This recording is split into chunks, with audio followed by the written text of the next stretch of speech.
పెద్దగా అవుతారా? అమ్మవారు దొరసారి శుభం కలగనమ్మ కొడుకులు బిడ్డలు చల్లగా బిడ్డలు ఒక సాలు ఉండను ఒక మూల నిండనమ్మ చాటల రమరత్తములు కెంపులు మాణిక్యాలు కాయ వస్త్రాలు పెట్టుకుని ₹100 పెట్టుకుని మాత్రం ఒక దహనాధర్మం తల్లి సంఘం ఒలగి చేయాలమ్మ బాల సంత జీవన చల్లగా వర్దిల్తదమ్మా.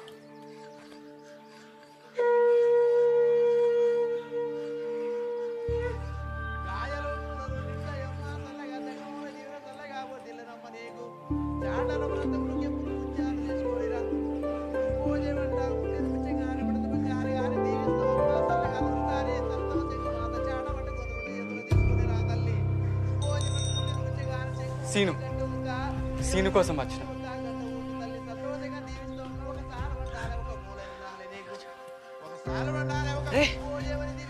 నువ్వు గిట్ట ఎందుకు వచ్చినావురా? ఇట్లా ఇట్లా ఇట్లా గడిలోకి రావద్దు. నువ్వేదో రాయాలన్నావు కదరా. ఇగోరా, ఇది వసంతకి. రాజుగాడు కవిత రాసిందంటే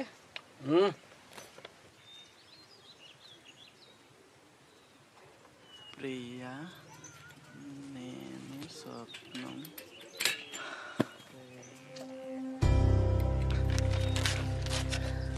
అరే ఇంద్ర అట్లా చంపినావు? అగో అని చూసినావా?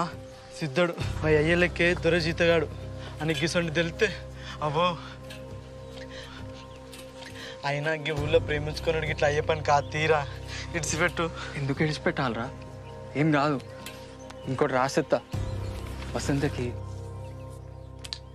ఇవాళ ఒకటే జడెత్తానే పద్మ, ఇంట్లో 7 పనులు అన్నీ ఉన్నాయి. వసంతం చూసినావా? జడేసేదా ఎంచుకునేదా? ఆ చిన్న పోరేనా చెడేసేదిరా. అరే వాళ్ళ నాయన ఉన్నాడురా, ఇప్పుడు ఎట్లా? అక్కడ కొత్తగా టెలిఫోన్ పెట్టినట్టున్నారు కదా, మేము ఫోన్ చేసిన అడిగేస్తాం. నువ్వైతే ఈ ఉత్తరం ఇచ్చే. ఫోనా? నీకు ఫోన్ చేసుడు వస్తుందా? అయినా ఎవరికి చేస్తావు? అరే దగ్గర గడి నెంబర్ ఉన్నాయి దానికి చేస్తా. అరే గడికి వద్దురా, వద్దు. చెయ్యం తీరా, ఏదో చేసినట్టు చేస్తాం. నువ్వైతే భయపడుకుంటాయి. గిట్ల పోతావు? ఆగు. వద్దురా ఇవన్నీ.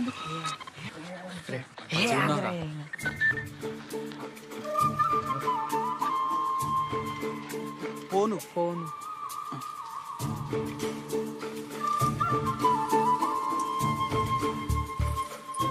అది ఏమైంది? వేసిన జడెత్తాను.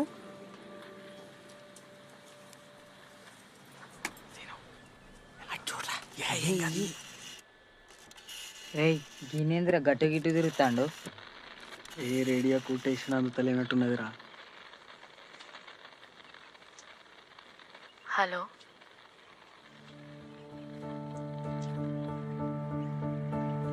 హలో,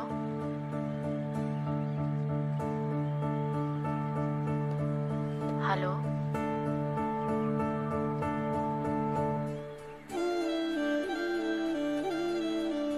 ప్రియా,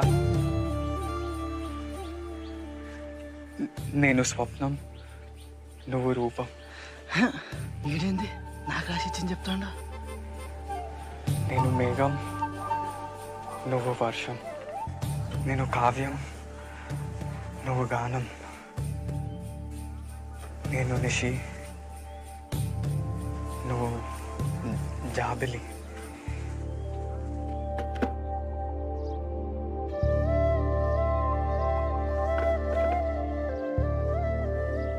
ప్రియా, నేను స్వప్నం, నువ్వు రూపం.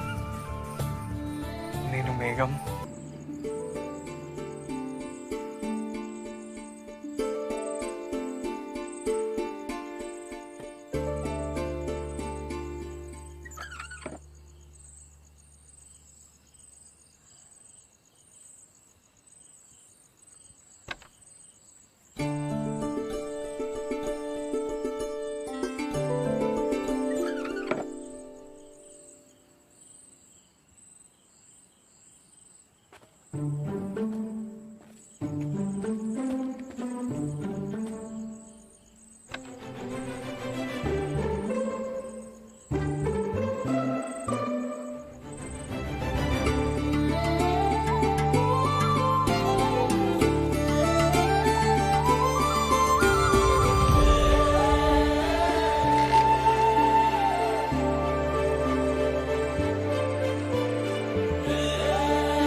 పూలగాని చదువుకు మళ్ళా పైసలు కావాలంటే కట్టెమే అయ్యేటట్టుంది. చేతిలో ఒక్క పైస లేకపోయా ఎవరిని అడిగితే వాళ్ళు ఇత్తలు. ఎవరు ఇత్తనని కూర్చుంటే ఎట్లయితుంది?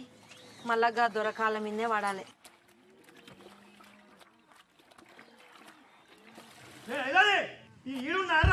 దొర పిలుతుండే నడు.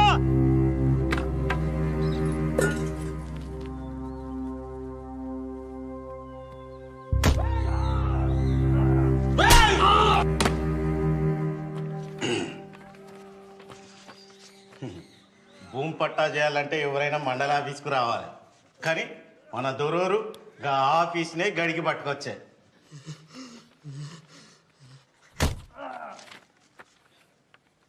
కానీ రేపు ధర్మసాగరం మండలంలో మన చిన్న దొరసాన్ పేరు విన చేసేదానికైతే ఆమె పోయి సంతకం పెట్టి రావాలి. దొర లేకుండా దొరసాన్ ఎట్లెత్తదే? ఆయనకు మోసమరకుండా పనులుండే. మన మండలం కింది పట్టా అయితే నేనే చూసుకుందును, అది పక్క మండలం పనా. గట్లంటారా? దొరోరేమో రమ్మన్నారంట బాంచన్. కౌలు గింజలు కొలువురా అంటే పైసలు ఇస్తా అంటివి, మళ్ళా పంటలు వచ్చే. అవి ఎట్లు ఇస్తావు, ఇవి ఎట్లు ఇస్తావు? ఎగదొగ్దాం అనుకుంటున్నావా ఏంది? ఆ గంత మాట ఎందుకంటారు బాంచన్? అగ్గిన గాండ్లు అంటే ఎట్లా? జర ఈ 7 కాలం కింద మీద 4 దినాలు పోతే అటో ఇటో ముట్ట చెప్తాం కదా. పలిసిన ఆదరా మాట చెప్తాను. దొరా కన్నెర చెప్తాడు, మళ్ళా పంటకు నాగలే కట్టద్దన్నాడు. ఇగో ఏమని సంఖ నాకుతావు నాకు పో. అయ్యా మీరే గట్లంటే ఎట్లా? బాంచే భూమి ఇవ్వకపోతే ఎట్లా బతుకుతావు? ఈపులో గొట్లండి కానీ కడుపులో గొట్లకండి. మీ ఉచ్చదాగమని తాగుతాము కదా బాంచన్. గడి నేను ఆదరా నీకు?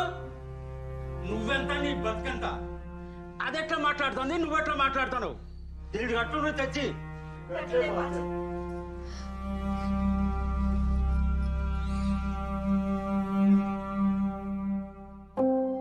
మీరు కూడా చదవాలరా. మీరే కాదు, ఊర్లో అందరు చదవాలి. చదువా?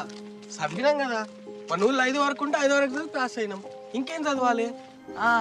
అందరం అయితే చదివి ప్యాస్ అయినాం. ఇంకో వీళ్ళ వసంత కూడా అది చదివింది.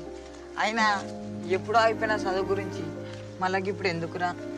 ఎప్పుడైనా చదవచ్చురా, చదువుకుంటే మంచిగా ఉంటుందని చెప్తా అన్న. మీ ఇంట్లో నువ్వు అంటే ఒక్కని కాబట్టి చదివిస్తానులా. నీ లెక్క మమ్మల్ని కూడా చదివించాలంటే ఫెయిల్లోకి ఓడి అవుతాడు, బర్రెనోడు అవుతాడు, గడిలో పనిలోడు ఎత్తాడు. మాకు కూడా చదువుకోవాలని ఉంటుందిరా, కానీ ఏం చేస్తాం? పని చేయకపోతే వెళ్ళదు. ఇగో రాత్రి కూడా మా నాయనతో పోయి దొరబాయిల మోటార్లు బాగు చేసుకుంటూనే ఉన్నా. అయినా చదివి నౌకరీ చేసే ముఖమా మాది? నువ్వంటే ఓ కవితలు గివితలు రాస్తావు. ఇక మీ అయ్య కూడా ధైర్యం చేసి చదివిస్తాడు. మా నాయన కూడా చదివించాలని అనుకున్నాడు రా, కానీ అప్పులు గిప్పులు యాదికొచ్చి ఇక ఊకున్నాడు. అరే మీ ఇంట్లో పరిస్థితులు నాకు తెలియదారా? మిమ్మల్ని బడికే పోయి చదవంటలేను, పని చేసుకుంటా కూడా చదవచ్చు. ఉద్యోగానికి కాదు, తెలివి కోసం చదవాలి. పత్రికలు పుస్తకాలు అన్నీ చదవాలి. చదువుకుంటే ఎవరి ముంగట వంగి నిలబడే అవసరం ఉండదని చెప్తా అన్న. నువ్వు మంచిగా చెప్తున్నావు కానీ చదవాలంటే పుస్తకాలు ఎక్కడి నుంచి వస్తాయి? మనకెవడిస్తాడు? తాలూకాకు పోయి గ్రంథాలయంలో తెచ్చుకోవచ్చు కదా, అదైతే శాత కాదు. అంతా సరిగ్గానే ఉన్నది. ఇక భూమి మీ పేరు మీద అయినట్టే. ఇక్కడ సంతకం పెట్టింది దొరసాని. అరే ఇందాక అడిగిన ఫైల్ ఏది? ఉన్న భూమిని కూడా అమ్ముకొని ఎక్కడికి పోయి బతుకుతామయ్యా? ఇంత బాధపడుకుంటా భూమి ఎందుకు అమ్ముకుంటాను? అమ్మసుంటి భూమిని భయపడి అమ్ముకుంటా.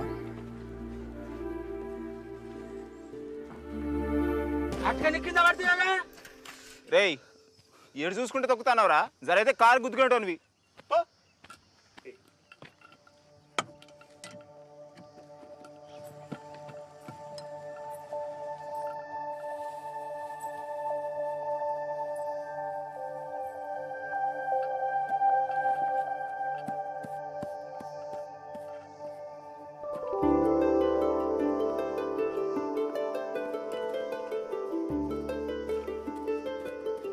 దొరసాని చూడు ఎంత ముద్దుగున్నది.